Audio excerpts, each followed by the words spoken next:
Hi friends, ഞാനൊരു കാര്യം ചോദിക്കട്ടെ.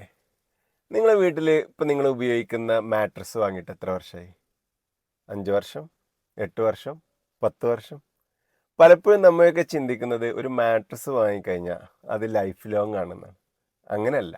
നമ്മൾ മറ്റേതൊരു പ്രൊഡക്റ്റ് വാങ്ങുന്ന പോലെ തന്നെയാണ് മാട്രസും. അതിന് ഒരു എക്സ്പയറി ഡേറ്റ് ഉണ്ട്. ചില മാട്രസുകൾ 2 വർഷം, ചിലത് 5 വർഷം, ചിലത് 10 വർഷം. മാക്സിമം 10 വർഷത്തിനപ്പുറമൊന്നും നമ്മൾ ഒരു ബെഡ് ഉപയോഗിക്കാണ്ടിരിക്കുകയാണ് നല്ലത്. കാരണം ഈ 10 വർഷം കൊണ്ട് നമ്മുടെ ബോഡിയിൽ നല്ല മാറ്റം ഉണ്ടാവും. നമ്മൾ വെയിറ്റ് കൂടിയിട്ടുണ്ടാവും. അതല്ലെങ്കിൽ 10 വർഷം കൊണ്ട് 10 വയസ്സ് തന്നെ കൂടുന്നില്ലേ? അപ്പോൾ സ്വാഭാവികമായിട്ടും മറ്റെല്ലാ പ്രൊഡക്റ്റും നമ്മൾ ചേഞ്ച് ചെയ്യുന്ന പോലെ തന്നെ നമ്മൾ എന്ത് ചെയ്യണം? മാട്രസും ചേഞ്ച് ചെയ്യേണ്ടതുണ്ട്. അങ്ങനെ മാട്രസും ചേഞ്ച് ചെയ്യുമ്പോൾ മാത്രമാണ് നമുക്ക് നല്ല ഉറക്കം കിട്ടുന്നത്. നല്ല ഉറക്കത്തിൻ്റെ പ്രാധാന്യം ഞാൻ നിങ്ങളോട് മുമ്പ് പറഞ്ഞിട്ടുണ്ടല്ലോ. അപ്പോൾ എങ്ങനെ മാട്രസ് ചേഞ്ച് ചെയ്യാനായിട്ടുണ്ടോ എന്ന് നോക്കിയിട്ട് വേണ്ട ചെയ്യല്ലേ? അപ്പോൾ കാണാം.